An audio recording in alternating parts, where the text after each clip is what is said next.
Everybody, my name is Amanda, and today I'm going to be transcribing a solo. The solo I chose was Sarah Vaughan's All of Me scat solo. I chose this one because it's, generally, this is a very well-known tune. It's good to study the changes even more and get some good language on there. And this is also a pretty well-known solo. Sarah Vaughan is a great musician. And I know there's somewhat of a debate surrounding the correct way to transcribe. Personally, I think whatever works best for you is the best way to do it.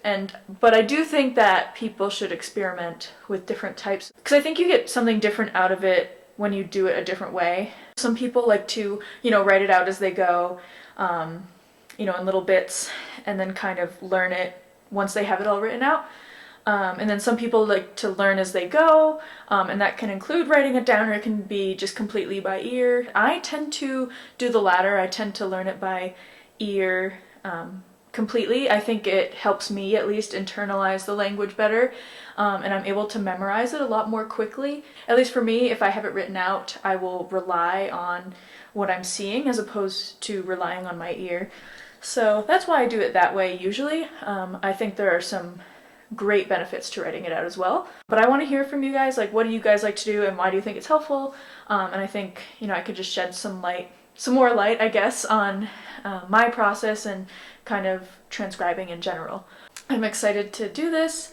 I've never recorded my transcription process before, so this is totally experimental, so we'll see how it goes.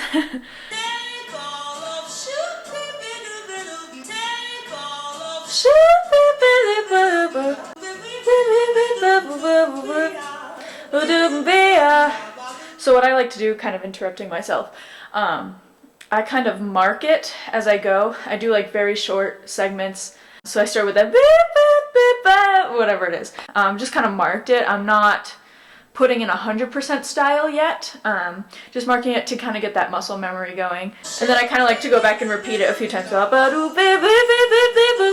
one thing I forgot to do is I forgot to set a timer. So I wanted to kind of set a timer and see how long it would take me to do this. So here we go. It's going. We'll add maybe like 2 minutes to that.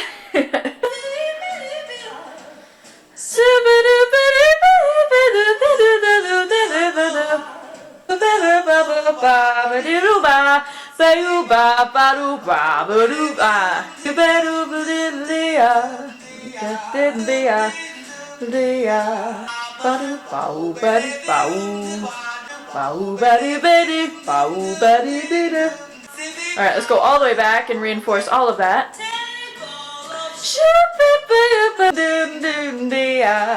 Okay, we're getting there. Go back and clean it up.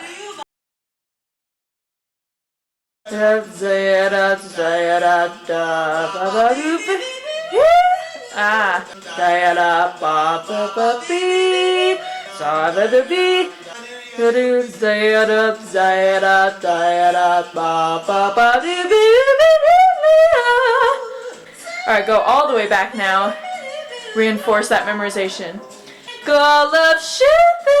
Okay, now we can go on.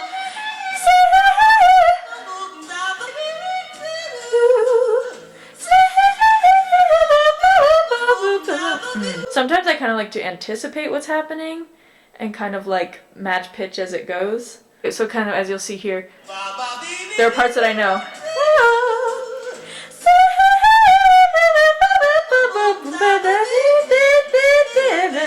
Even if I'm not getting the right notes, I'm kind of getting I'm kind of at least singing kind of the rhythm. So at least I can kind of put that in the back of my mind. It works for me. I don't know.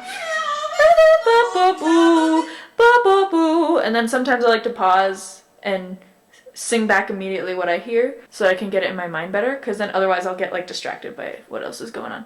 I guess one aspect of the perfect pitch that makes it easier is that I heard that was an E minor triad, so I can be like, oh, there's an E minor triad somewhere in there, and then figure that out. See, that helped. That part. And I guess that's kind of where it helps some people to write it out. So like if they see the E minor triad, they'll be able to be like, oh, whatever. So you do you.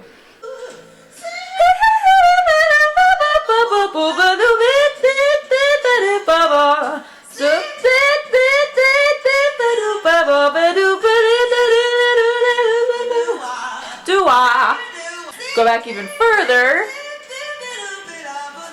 Again, a lot of repetition here. God loves you. I already forgot the first line. See, that's why I go back. Okay, so what I noticed just now is that those arpeggiations down, I'm not quite getting, so I'm gonna go back.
Okay, I'm getting there.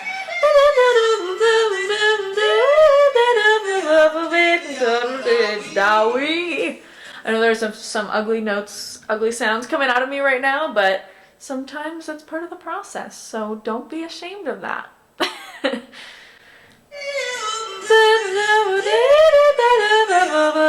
So kind of in my mind, when there's like a lick like that, I'm not necessarily being like, okay, I need to learn the next note. What is it?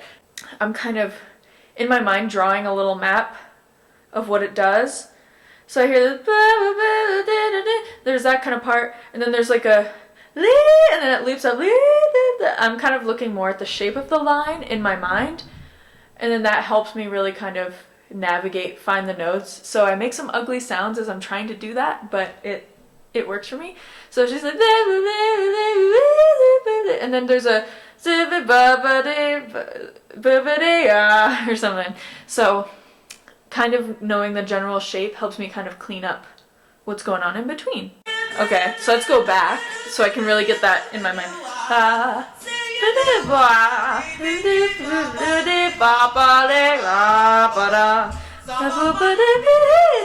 Oops, see, I've already forgotten a lot more than I think. Okay, go back even further.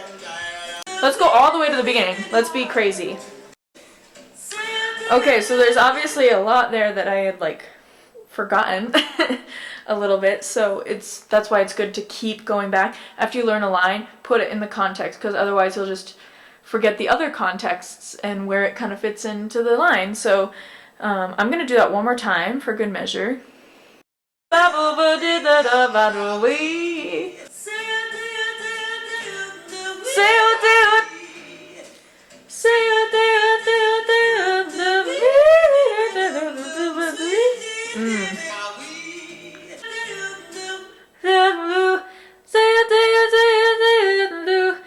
Little enclosure there. That's another thing that helps me, is like recognizing what things are in the context of things. So I was like, oh, it's an enclosure, so let me think that way so I can better get it.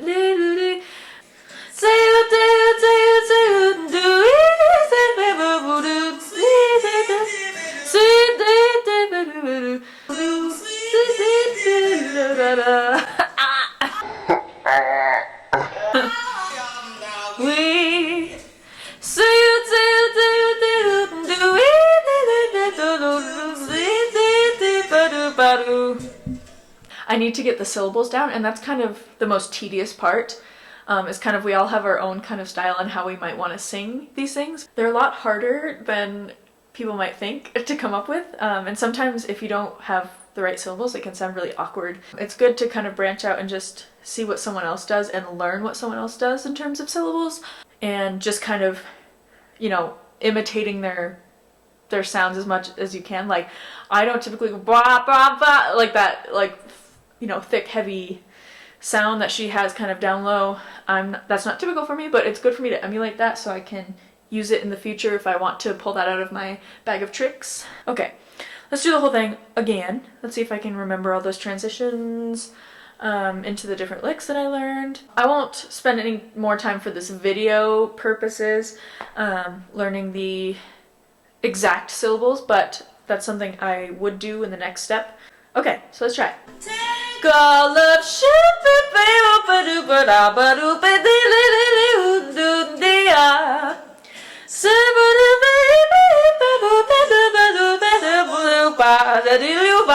say ba ba do ba oo ba do ba do do do do ya. So do ya da desire da da ba ba oo ba do ba do. So ba ba ba ba ba ba ya. So da da da da ba do ba ba do ba do do wa. So you do wa do ba do ba ba ba da ba do ba ba da. So ba ba do ba ya.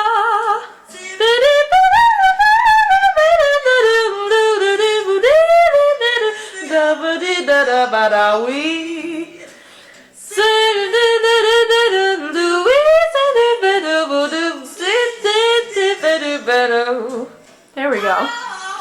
Okay, so let's see what our timer's at. 41 minutes and 4 seconds, and like I said, we'll add like 2-ish minutes at the end. So, okay, that took me 43 minutes of my day, and that is such a valuable use of my time, I think. You know, it might take you longer at first doing it by that process, and I think, you know, this definitely takes a lot longer than if I were to just probably write out everything and then learn it that way, but I think, at least for me, this is more valuable, you know, and then a step further, I could write this out after and then kind of analyze it and see what's happening, but what I like to do is kind of analyze it as I go and see what's happening, and that actually helps me learn it if I'm like visualizing it.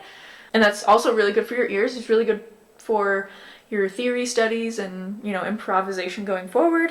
For those of you who watch, I hope this was helpful. Yeah, thanks for watching, everyone. And thanks, Sarah, for singing a great solo.